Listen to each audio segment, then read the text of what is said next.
The sunlight streamed through the kitchen window as I stirred my coffee, the hum of the morning feeling deceptively normal. Until she spoke. Yesterday, my boss invited me to lunch. We ended up in a hotel room and spent most of the day there. I loved it, and I'll probably do it again. Her words landed like a bombshell, shattering the fragile calm of our 24-year marriage. For a moment I froze, unable to process what I'd just heard. Then, something inside me snapped. But before we dive into the full story, let me know where you're watching from in the comments below. And if you enjoy stories like this, don't forget to subscribe and hit the notification bell so you won't miss any of our upcoming tales. The morning was heavy with the residue of last night's storm. Rainwater streaked the windows, and the air inside the house felt cool and damp, a stark contrast to the tension brewing at the breakfast table. Frank sat silently, cradling his second cup of coffee. The steam spiraled upward, momentarily distracting him from the unease that lingered after a restless night. He gazed out the window, his mind churning over the distance he had felt between him and Iris in bed. Something had shifted, but he couldn't yet put it into words. Their home, a testament to 24 years of shared memories, now felt like a hollow shell. The creaks of the wooden floor and the faint ticking of the wall clock seemed to echo the fragility of their marriage. It was here, in this kitchen, where countless mundane mornings had unfolded, that everything was about to change. Iris entered the room, her demeanor unnervingly calm. Behind her composed exterior lay a woman caught between guilt and a yearning for something she could not name. She sought the thrill of freedom, but seemed blind to the cost. Meanwhile, Ted, unseen but omnipresent, hovered in the background of their lives. As Iris's boss, he represented both opportunity and danger, a man whose actions would catalyze the unraveling of the life Frank thought he knew. The scene was set, a fragile trust about to shatter, and the first crack would come with Iris's words. The warm mug in Frank's hands suddenly felt cold as Iris, sitting across from him at the breakfast table, began to speak. Her tone was calm, too calm, her words delivered as casually as if she were discussing the weather. Yesterday, she began, her eyes fixed on the window. My boss invited me to lunch. We ended up in a hotel room and spent most of the day there. I loved it, and I'll probably do it again. For a brief moment, Frank's world came to a halt. The hum of the refrigerator, the faint ticking of the kitchen clock, even his own heartbeat seemed to stop. He stared at her, his mind grappling with what she had just said, trying to decode her expression. Was this a joke? A cruel test?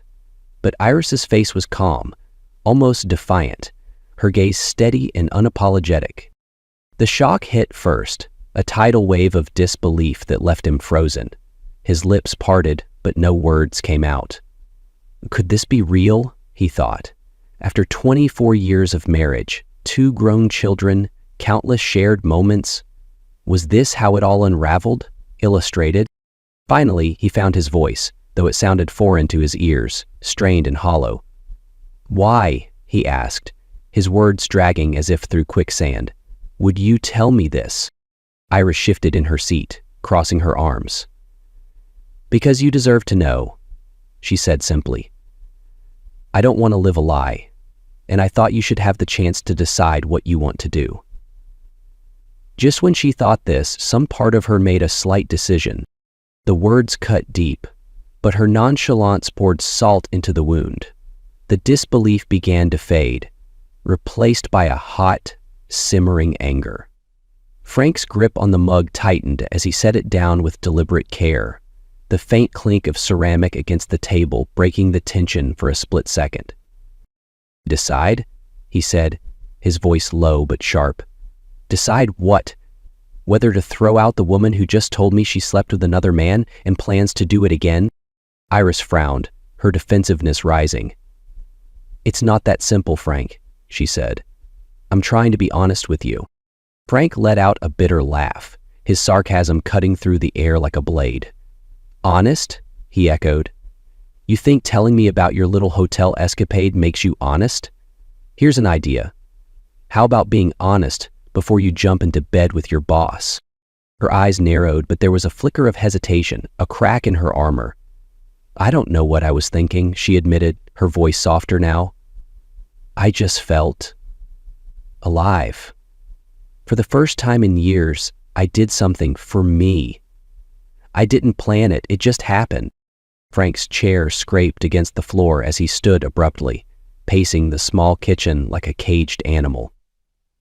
"It just happened?" he repeated incredulously. "What does that even mean, Iris? You don't accidentally end up in a hotel room with your boss. You made a choice, a deliberate, conscious choice to destroy everything we've built." The weight of his words hung heavily between them. Iris looked down, her fingers tracing the edge of the table. "I never wanted to hurt you," she said quietly. "I still love you." He stopped pacing and turned to face her, his voice cold and steady. "Love?" he said. "Don't use that word.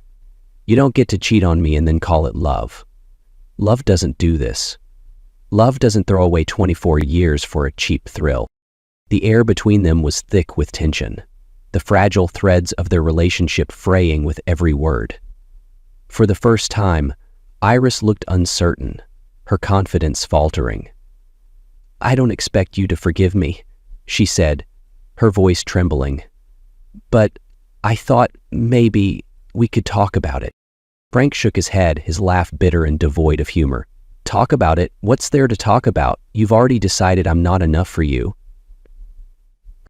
"I didn't say that," she protested, but her voice was weak. "You didn't have to," he shot back. "Your actions said it loud and clear." Silence fell over the room, the only sound, the distant rumble of thunder from the receding storm. Frank stared at Iris, his heart heavy with a mixture of anger, pain, and the faintest trace of sorrow. Trust, he realized, wasn't just broken, it was shattered. And no matter how much he wanted to, he didn't know if it could ever be pieced back together. Frank stood motionless, his arms crossed tightly over his chest, as if holding himself together was the only thing keeping him from exploding. The words churned in his mind, sharp and searing. Finally, he spoke, his voice laced with biting sarcasm. "So tell me, Iris," he began, his tone deceptively calm but loaded with venom, "why were you close to me last night? Do you like giving me sloppy seconds? Was that your way of soothing your guilt, offering me what was left after you were done with him?" Iris flinched at his words, her composure cracking for the first time. "Frank, don't twist it like that," she snapped, her voice defensive. "I was careful. I cleaned myself up before I came to you." The admission only fueled Frank's rage. He let out a bitter laugh, shaking his head as if trying to clear the fog of disbelief. "Careful?" he repeated, his voice rising. "You think being careful makes this better? You think that somehow erases the fact that you came to our bed, to me, after being with him? Do you even hear yourself?" Iris's hands clenched into fists at her sides, her frustration mounting. "I didn't do it to hurt you, Frank," she said, her tone pleading now. "I didn't think—" In elation that much is obvious, he interrupted, cutting her off with a glare. "You didn't think, or maybe you did, and you just didn't care." She inhaled sharply, struggling to keep her composure. "It wasn't about you," she said finally, her voice trembling. "It was about me. I've spent years being the perfect wife, the perfect mother. I needed something more, something for myself."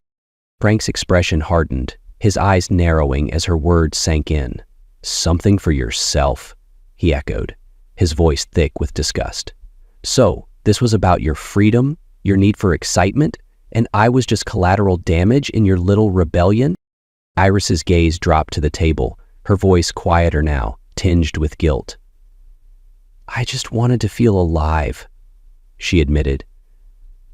"I don't know what came over me, but it wasn't about replacing you or throwing us away. It was a mistake." "A mistake?" Frank repeated, his laugh humorless.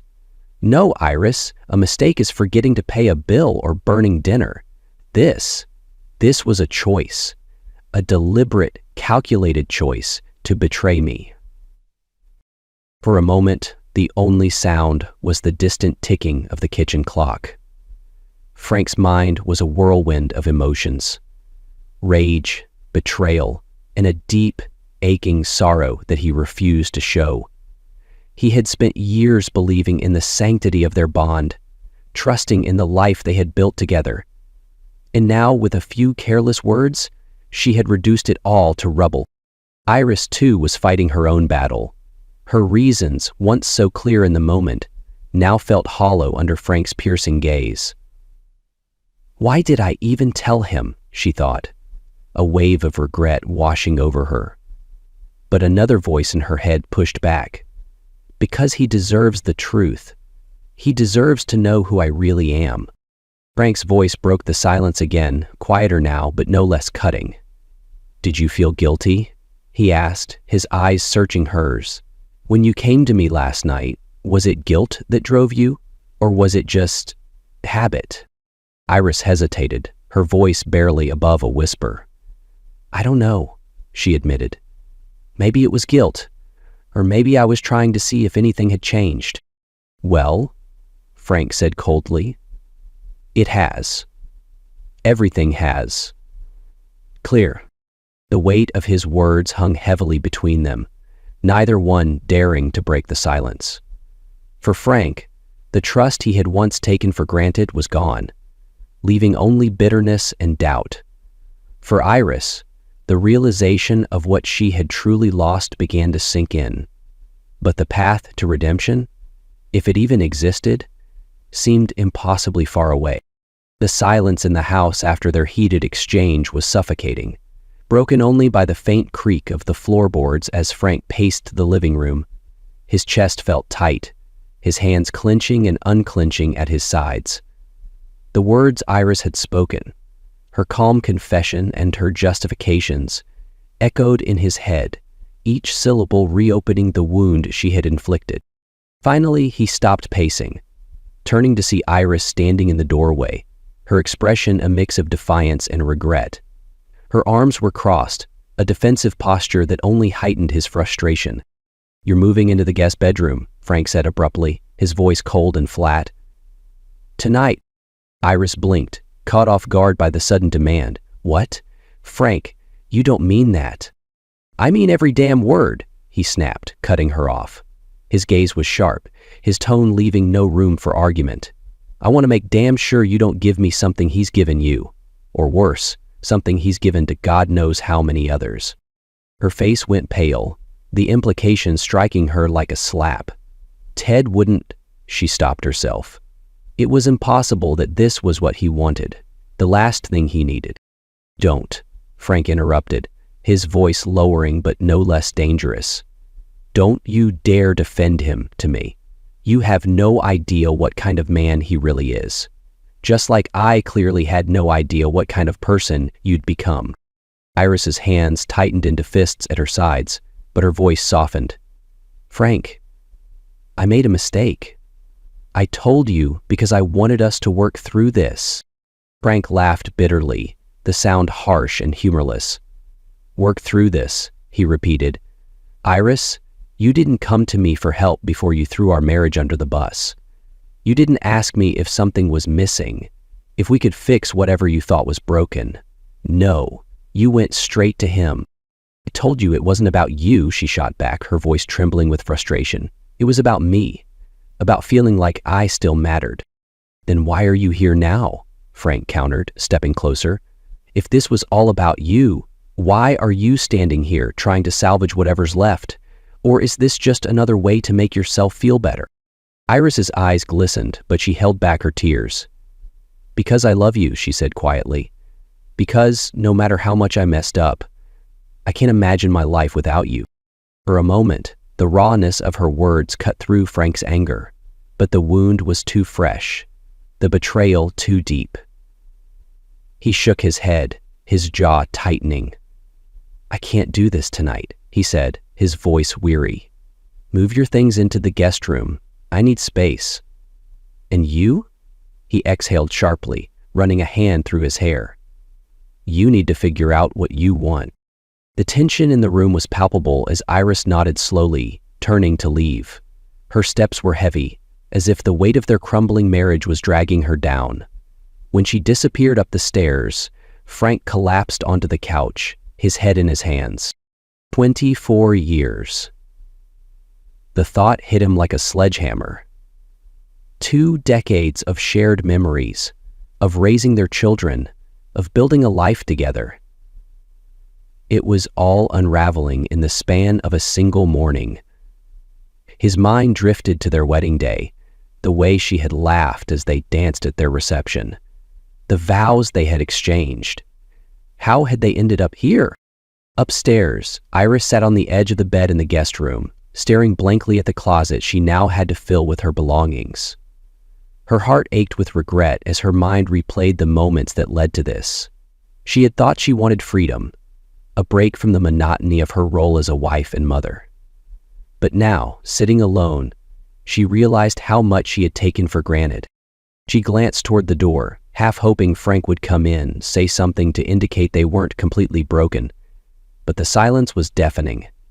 She had pushed him too far, and she knew it. Downstairs, Frank leaned back, staring at the ceiling. The house felt unbearably quiet, the kind of quiet that marked the absence of something once cherished. He had always believed their marriage could weather anything, but now he wasn't so sure. Trust, he thought bitterly, was like a glass. Once shattered, it didn't matter how carefully you pieced it back together. The cracks would always show. The clock struck midnight, but sleep seemed impossible for either of them. Upstairs and downstairs, they each wrestled with the weight of what they had lost, and the question neither dared to ask. Was this the end? Or could they ever find a way back? The next morning, Frank sat in his car outside a modest office building, staring at the bold letters etched into the glass. Douglas and Associates, Family Law. The morning sun cast long shadows across the pavement, but its warmth did little to thaw the cold knot of anger and sadness in his chest. He had made the appointment yesterday, his decisions stealing with every moment of silence that filled his broken home. Now it was time to move forward. As he stepped into the office, a young receptionist greeted him with a professional smile. "Mr. Frank Connors?" she asked. Frank nodded. "Mr. Douglas will see you now." He exited the office and resumed his previous pacing, which was pretty slow. The lawyer, a man in his 50s with sharp eyes and a calm demeanor, gestured for Frank to sit. "Tell me what's going on," Douglas said, leaning forward slightly. Frank took a deep breath, his hands gripping the armrests of the chair. "My wife cheated on me," he began, the words tasting bitter as they left his mouth. "With her boss. 24 years of marriage, and she just threw it all away." Douglas nodded, his expression neutral. "And you want to file for divorce?" "Yes," Frank said firmly. "And I want to know if I can sue the man she cheated with." "Ted Harrow." "An alienation of affection claim," Douglas replied, scribbling notes on a legal pad. "It's possible, though not easy. Do you have any evidence beyond what your wife told you?" Frank hesitated. "No, not yet. But I have her admission. She didn't just confess, she practically bragged about it." Douglas's pen paused mid-scribble. "If she's willing to testify to that, it might strengthen your case. But let me be clear. These claims can drag out and cost a lot. Are you sure this is what you want?" Frank stared at the lawyer's desk, his mind replaying Iris's words. "We ended up in a hotel room. I loved it, and will probably do it again." The image of her smiling as she said it burned in his mind. "Yes," he said finally, "I want to make sure he knows what he's done." After discussing the logistics, Frank left the office feeling drained but resolute. As he walked to his car, memories of happier times with Iris flooded his mind. He remembered the way she laughed as they danced at their wedding, the quiet nights spent planning their future, the joy on her face when their children were born. Those memories felt like artifacts from another life, one that was now out of reach. That evening, Frank sat at the dining table, staring at his phone. He had promised Marcy and Dave, their 2 adult children, that he would call. He knew Iris had already spoken to them, likely spinning her version of events, and he needed them to hear his side. He dialed Marcy first. She picked up on the second ring. "Hi, Dad," she said softly, her voice tinged with worry. "Hi, sweetheart," Frank replied, trying to keep his tone steady. "Your mom told you, didn't she?" "She said you're getting a divorce," Marcy confirmed. "She said it's her fault." Frank nodded, even though she couldn't see him. "It is. She cheated on me, Marcy." There was a pause, then Marcy sighed. "Dad, I don't even know what to say. I'm so sorry. Are you sure there's no way you two can work this out? You've been together for so long." Frank closed his eyes, the weight of her words pressing down on him. "I don't think I can, honey. What she did, it broke something in me. I don't know if I can ever trust her again." Marcy hesitated. "I understand, Dad, but I want you to be happy, whatever that looks like." "Thanks, Marcy," Frank said, his voice softening. "That means a lot." Later, Frank called Dave, their son, who was more direct. "So you're done with her?" he asked bluntly. Frank sighed. "It's not that simple, Dave." "Sure it is," Dave replied. "She cheated, she's out. Isn't that how it works?" "It's a little more complicated when you've spent 24 years with someone," Frank said. "But yeah, it feels like it's over." "Good," Dave said. "She doesn't deserve you, Dad." Frank felt a pang of sadness. "It's not that black and white, Dave. Your mom made a terrible mistake, but she's still your mom." "Doesn't mean I have to like what she did," Dave muttered. "But, okay. What do you need from me?" "Just be kind to her," Frank said after a pause. "For me." That night, as Frank lay in bed, his mind drifted to the life they had built, the holidays, the laughter, the struggles they had overcome together. Now, it all seemed like a distant dream. As much as he wanted to hold on to the good times, the betrayal was a chasm he couldn't see a way across. For now, all he could do was brace himself for the battles ahead.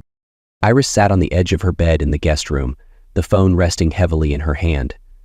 The weight of what she was about to do settled deep in her chest, pressing down like a physical burden.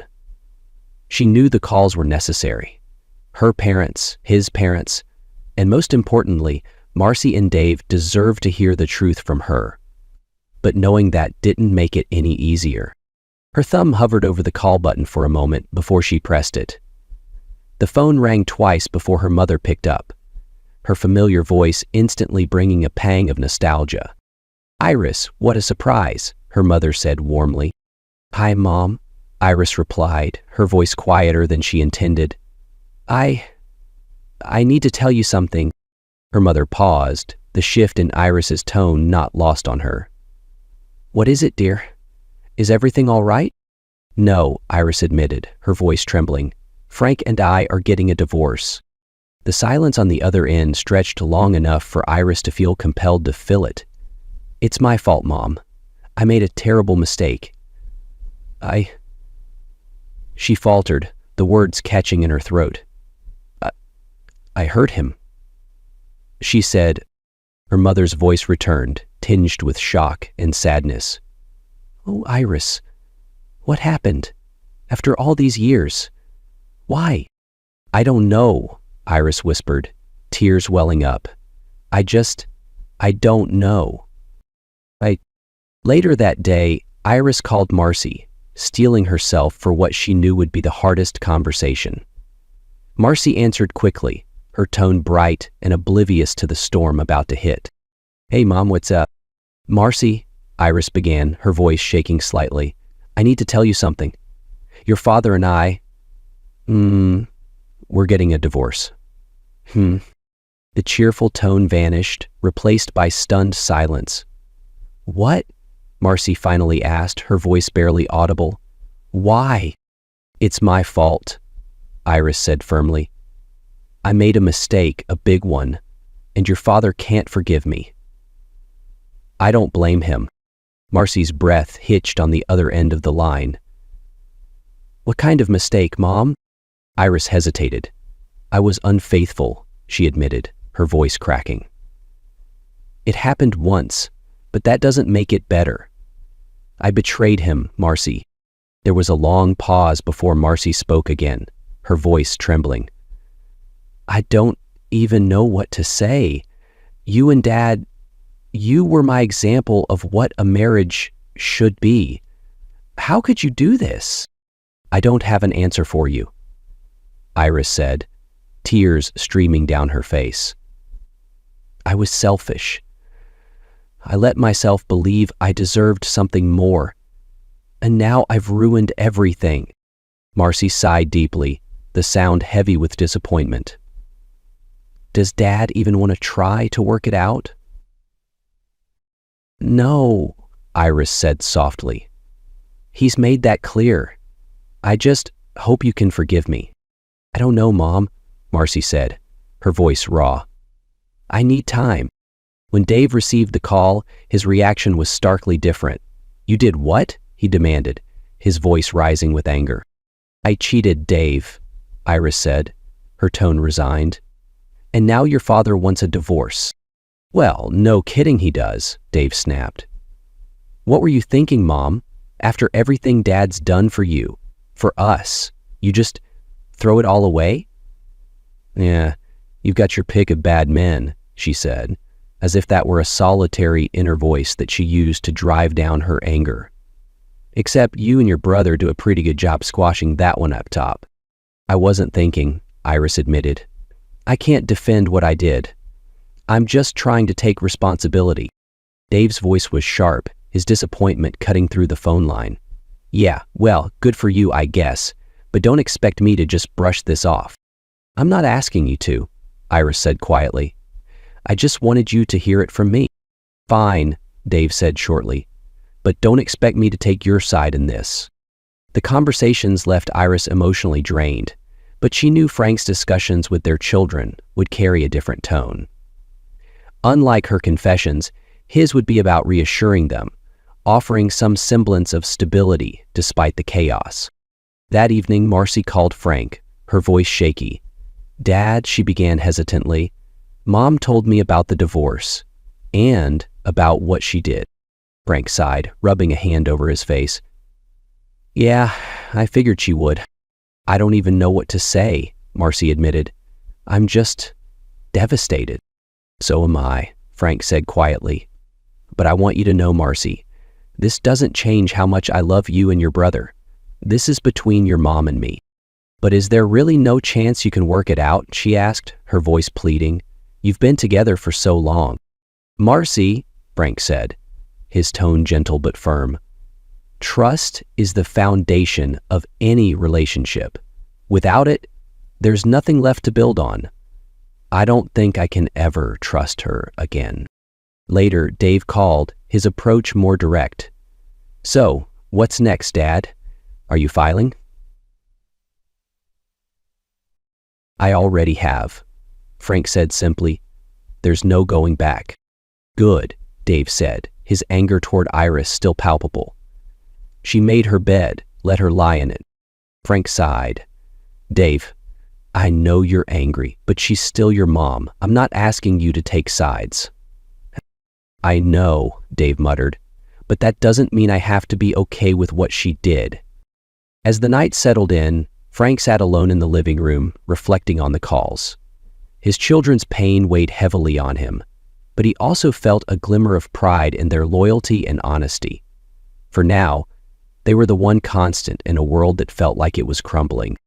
Frank sat at his desk, staring at the phone for a long moment. The weight of the decision to call Ted pressed heavily on him, but the anger burning in his chest was relentless. This man had invaded his life, shattered his marriage, and yet Frank knew Ted probably didn't feel the slightest pang of remorse. That thought alone pushed Frank to dial the number. The phone rang twice before a confident, almost smug voice answered. Ted Harrow speaking. Frank's grip on the receiver tightened. This is Frank Connors, he said, his voice cold and deliberate. There was a pause, then Ted replied, his tone casual. Ah, Frank, I've been expecting your call. The nonchalant response made Frank's blood boil. I'm sure you have, he said sharply. Let me make this simple. She's all yours now. Ted chuckled lightly, as though Frank's words were a joke. Is that so? Well, I wasn't planning on keeping her. The dismissiveness in Ted's voice was like gasoline on a fire. Frank shot back, his tone cutting. That's funny, coming from the man who spent the day in a hotel room with her. But don't worry, you won't have to play games anymore. She's moving out of my house, and when I'm done with you, you'll wish you'd stayed far away from my family. Ted sighed, the sound exaggerated and dismissive. Look, Frank, I get it, you're upset. But let's be adults here.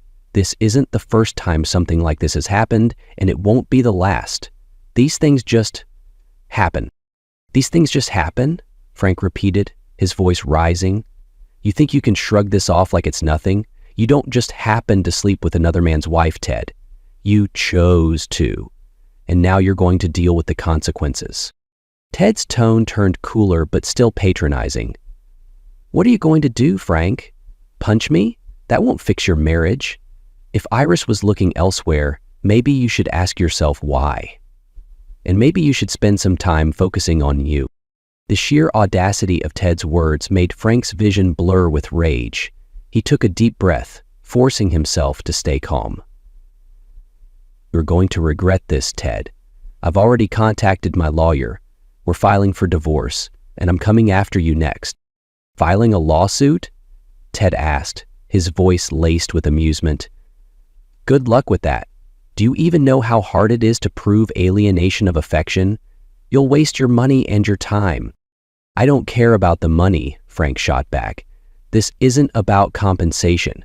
It's about making sure you pay for what you've done. Ted laughed, the sound grating and dismissive. You think dragging this through the courts is going to hurt me? Go ahead, Frank. Do your worst. But I'll tell you now, you won't win. End of chapter 1. Frank's knuckles turned white as he gripped the phone. We'll see about that, he said through gritted teeth. You're not walking away from this unscathed. For a moment there was silence, and then Ted's voice came through, softer but no less condescending. Frank, take some advice. Let it go. This isn't worth destroying yourself over. Life moves on. Frank's voice dropped, steady and resolute. You destroyed something precious, Ted. You don't get to decide how I move on. I'll see you in court. Without waiting for a reply, Frank slammed the phone down, his chest heaving with a mix of fury and bitter satisfaction.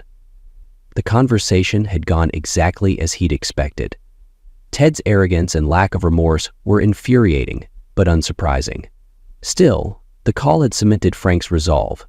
This wasn't just about Iris anymore.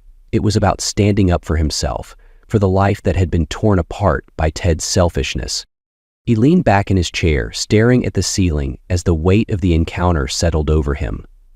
For the first time in days, his thoughts weren't consumed solely by Iris's betrayal. Now there was a new focus, a new battle to fight. And while the pain of losing his marriage still loomed large, Frank found a grim sense of purpose in holding Ted accountable. The next morning, Frank sat across from his lawyer, recounting the call in detail. Douglas listened carefully, nodding as he jotted down notes. It's clear he's not going to cooperate, Douglas said finally. But his arrogance might work in our favor. If we can establish a pattern of behavior, or find witnesses who can confirm the affair, we might have a case. Frank nodded. I don't care how long it takes. I want him to know he can't just walk away from this.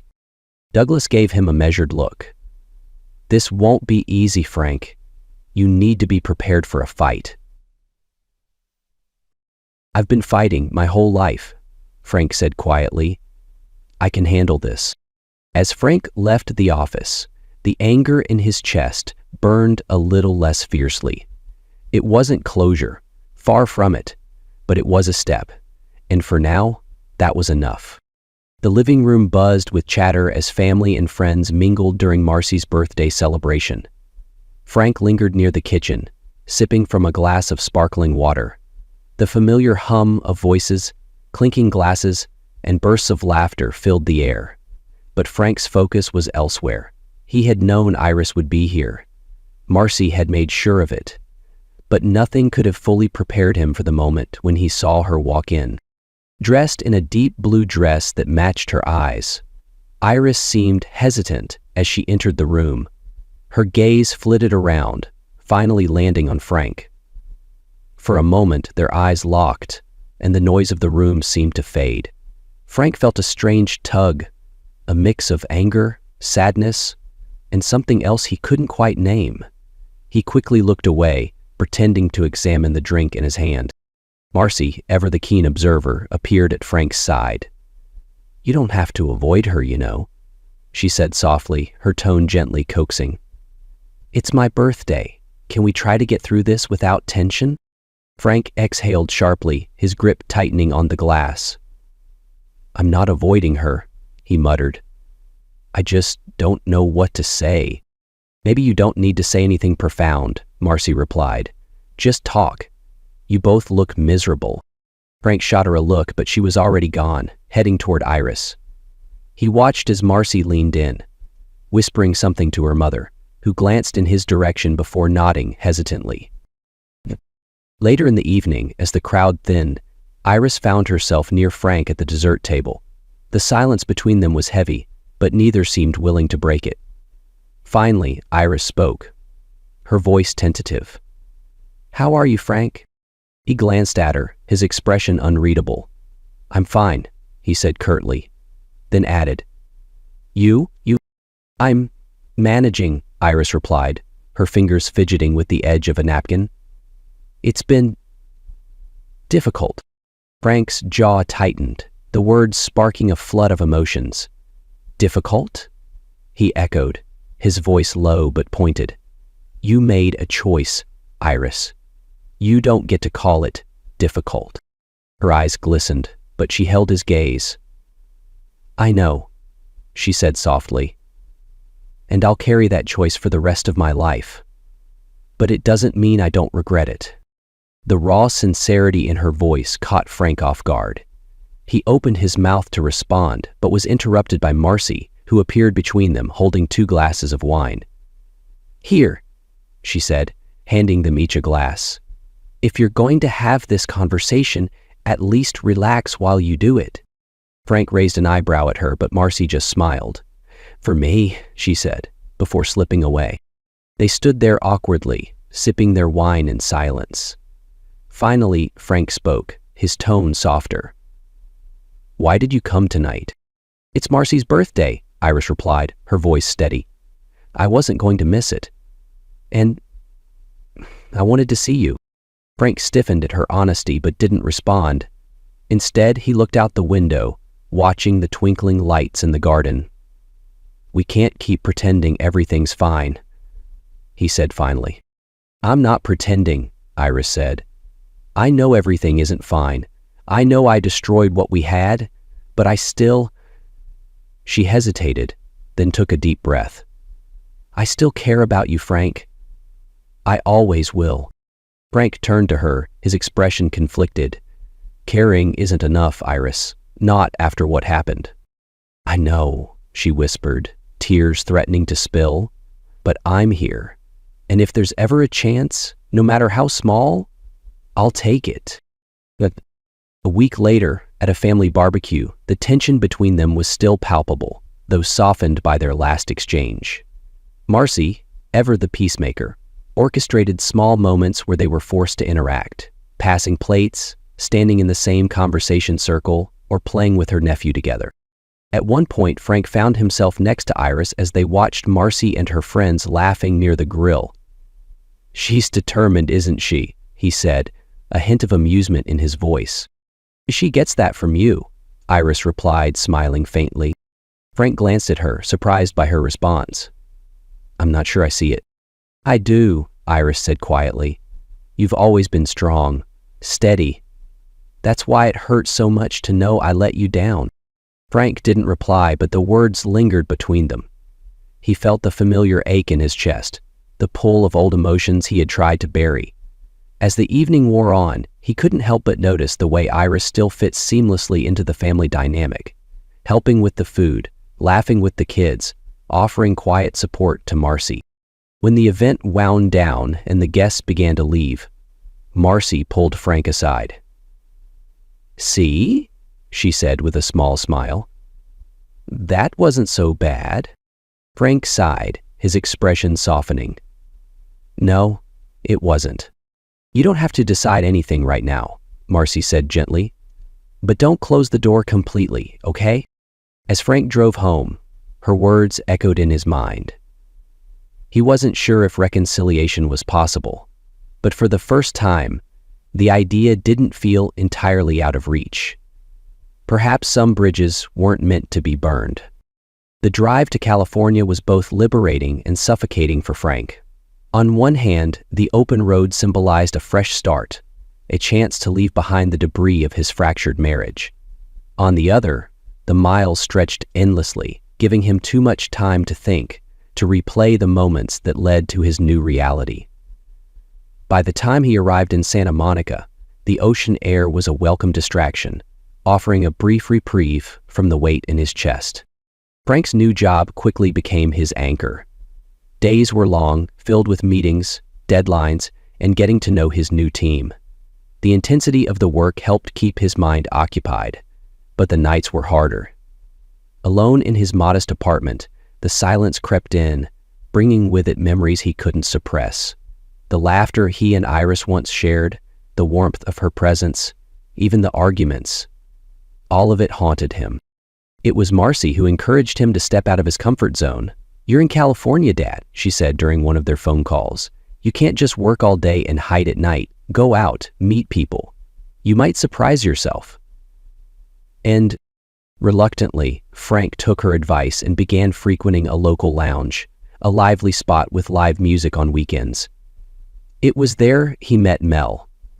Mel was unlike anyone Frank had ever encountered. She was bold, unapologetic, and exuded an effortless charm that drew people in. Their first conversation began over a shared laugh at the bartender's attempt to juggle cocktail shakers. Mel had a way of cutting through small talk, diving straight into topics that caught Frank off guard. You're new here, huh? She observed, her dark eyes studying him with curiosity. You've got that fresh start look about you. Frank chuckled, a little self-conscious. Is it that obvious? Only to someone who's been there, she replied, raising her glass, to fresh starts, however messy they might be. Their connection was instant, though uncomplicated. Mel made it clear early on that she wasn't looking for a relationship. Commitment's not my thing, she said with a grin, but I'm great company if you're up for some fun.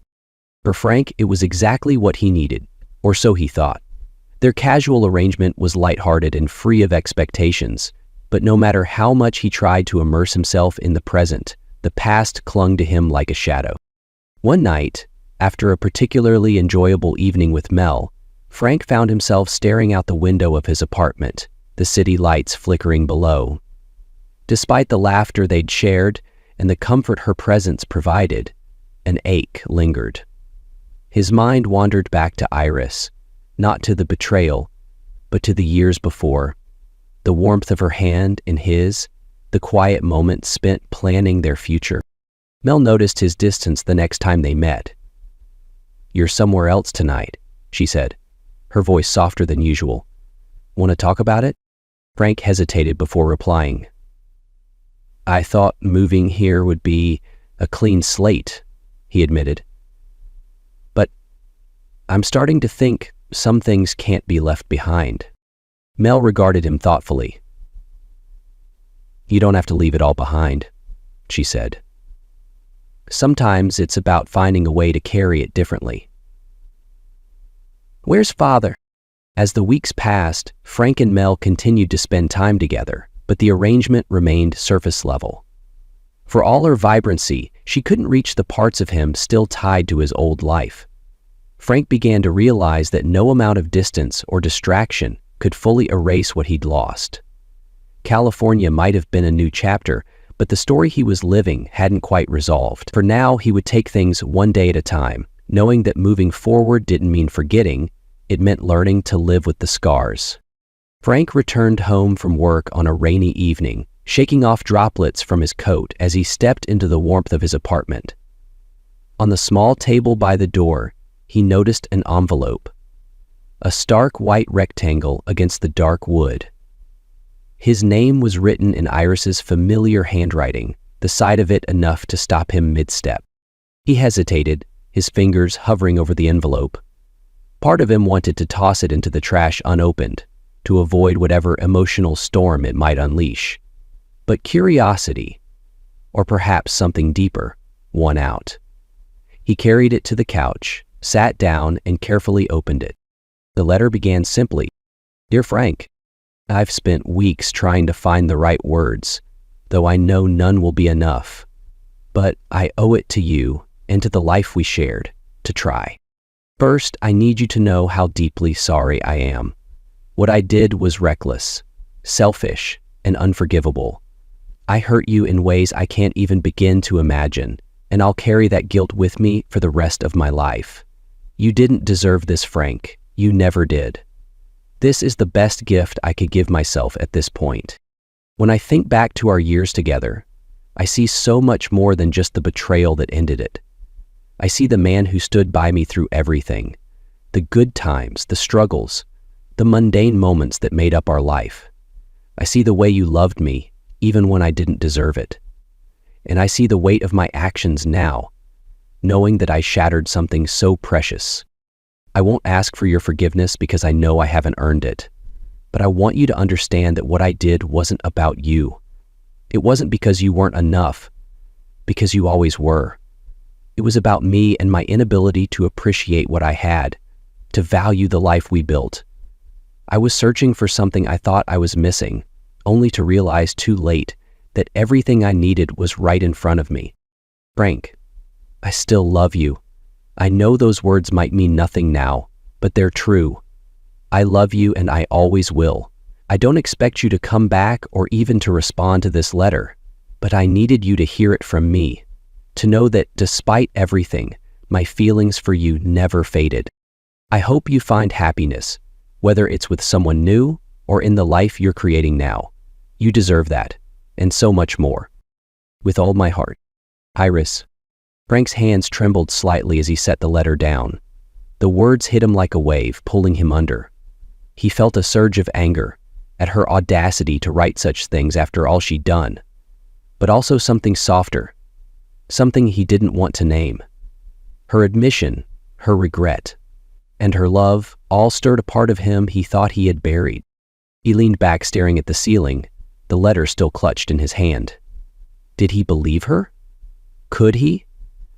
More importantly, did it even matter?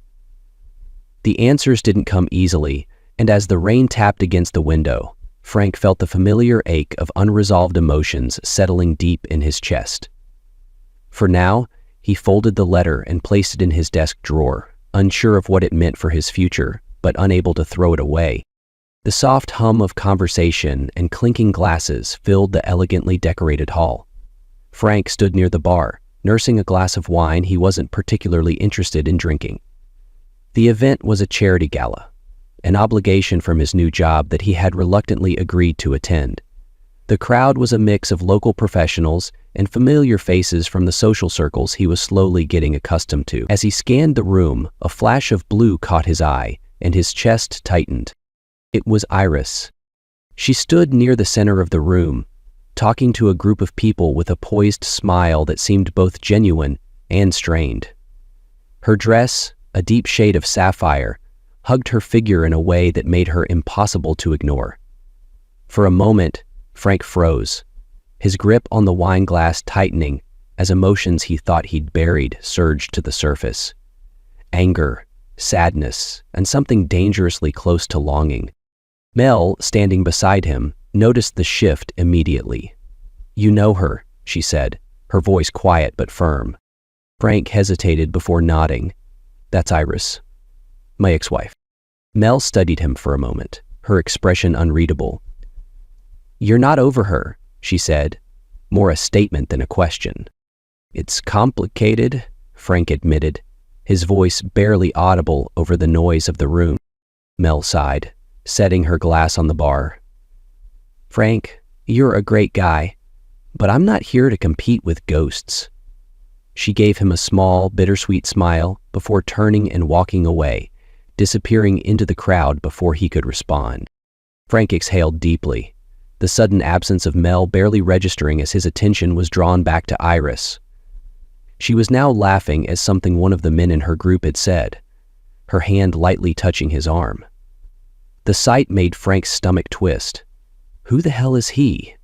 The thought came unbidden, sharp and possessive.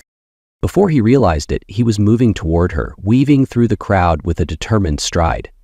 By the time he reached her, the man had asked Iris to dance, and she was following him to the dance floor. Frank stopped in his tracks, watching as they began to move to the slow rhythm of the music. The man's hand rested on Iris's lower back, and something inside Frank snapped. He closed the distance in a few quick strides, ignoring the curious glances from those nearby. Without a word, he tapped the man on the shoulder.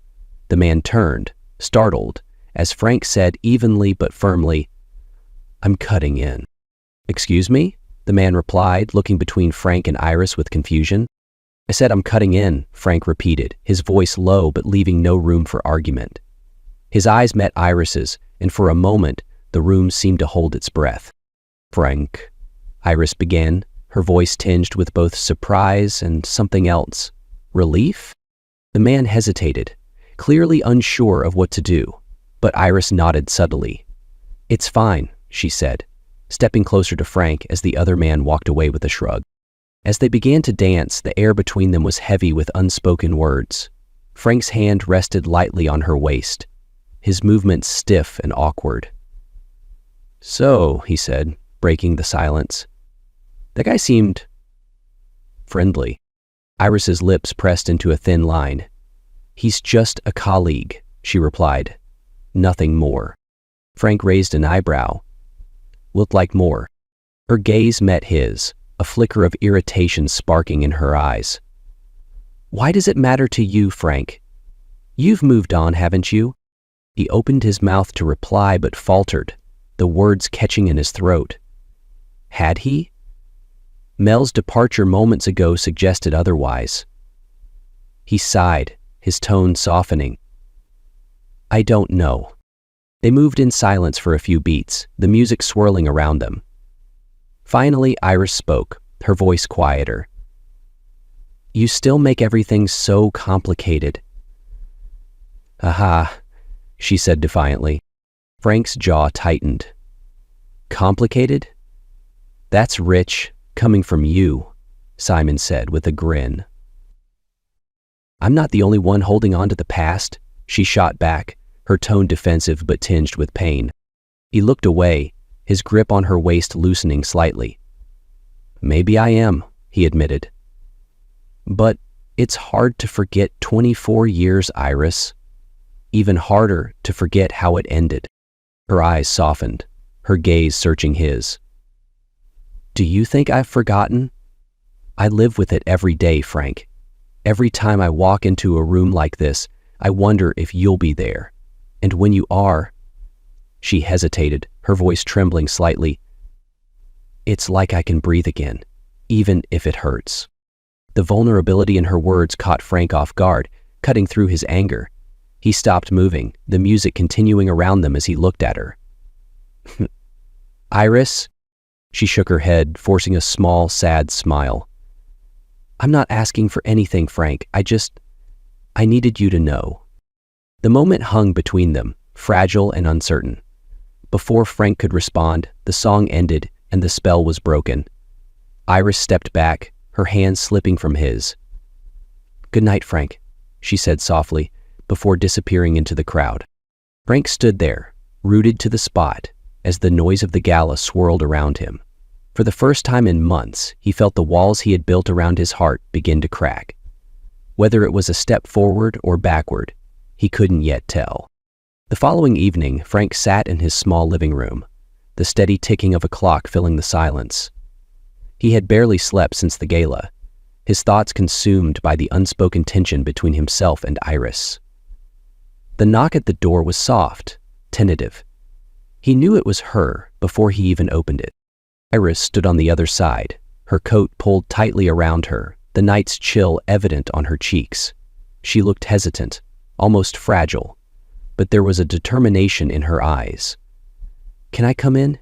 she asked softly. Frank nodded, stepping aside to let her in. She moved past him into the living room, her gaze briefly sweeping the room before settling on the couch. He followed, taking a seat across from her. For a moment, neither spoke. The silence waited with anticipation. Finally, Iris broke the quiet. "I shouldn't have gone to the gala," she admitted. "But I couldn't help it. I wanted to see you." Frank leaned back, his arms crossed. "Why? So we could have another awkward encounter? So you could remind me how much everything's changed?" Her face fell, but she didn't look away. "No. I went because I miss you. I've missed you every day since this all fell apart." Frank's jaw tightened, his voice steady but edged with emotion.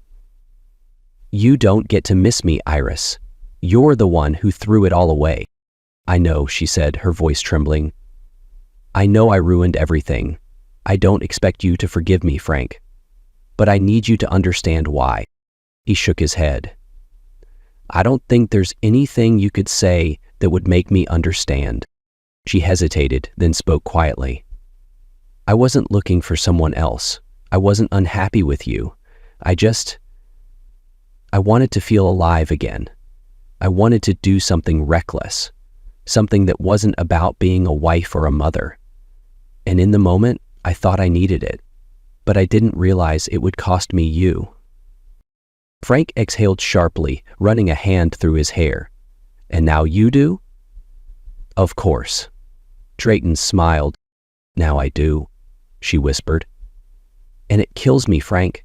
I traded everything for nothing, and I've been living with that regret ever since." For a long time, Frank didn't respond, his eyes fixed on the floor. When he finally spoke, his voice was low, almost weary. "I still care about you, Iris. I think I always will. But I don't know if I can forgive you." Her eyes glistened, a tear slipping down her cheek. "I don't deserve your forgiveness, but if there's even a small chance, I'm willing to wait." Frank met her gaze, his own emotions raw and unguarded. "It's not about time," he said quietly. "It's about trust. And I don't know if that's something we can ever get back." They sat in silence, the truth of his words settling between them. Yet within the stillness, there was a faint glimmer of understanding, a fragile bridge between the pain of the past and the uncertainty of the future. Whether it was enough, neither could say, but for now, it was something. The late afternoon sun poured through the large windows of Marcy's home, casting a warm, golden glow over the living room. Frank sat on one end of the couch, Iris on the other. The silence was not heavy this time, but tentative, like a blank page waiting for the first stroke of ink. Marcy stood in the kitchen, pretending to busy herself with dishes, though her attention was firmly on the two people in the next room. Frank finally broke the quiet, his voice measured but sincere. "I don't know how this is supposed to work, Iris. I don't even know where to start." Iris folded her hands in her lap, her gaze steady though her voice wavered. "Neither do I, but maybe we don't have to know right now. Maybe we just take it one step at a time." Frank nodded slowly, the lines on his face softening just a little. "No promises, no expectations, just seeing if there's still something left worth fighting for." Iris's lips curved into a faint smile, her relief evident. "That's more than I could have hoped for."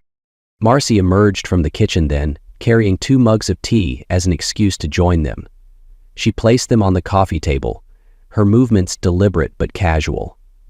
"It's good to see you two talking," she said lightly, her eyes flickering between them. "Whatever happens, I think it's worth trying." Frank and Iris both glanced at her, the corners of their mouths lifting ever so slightly. There was an unspoken acknowledgement in their shared look, gratitude for the daughter who had refused to give up on them. As the sunlight shifted, casting long shadows, Frank leaned forward and picked up his mug. His hand brushed against Iris's for the briefest of moments, and they both froze, the simple touch carrying a weight of unspoken emotion. Frank didn't pull away. Instead, he looked at her, his expression softening just enough to let hope slip in. Iris met his gaze, her eyes reflecting the same tentative hope. "One step at a time," she repeated, her voice almost a whisper. Marcy smiled as she moved back to the kitchen, leaving them alone again. From her vantage point, she saw them share a moment, a quiet, symbolic beginning. The faint glow of the sun, the warmth of tea, and the brush of their hands spoke of reconciliation not yet realized, but no longer impossible. It was enough, for now.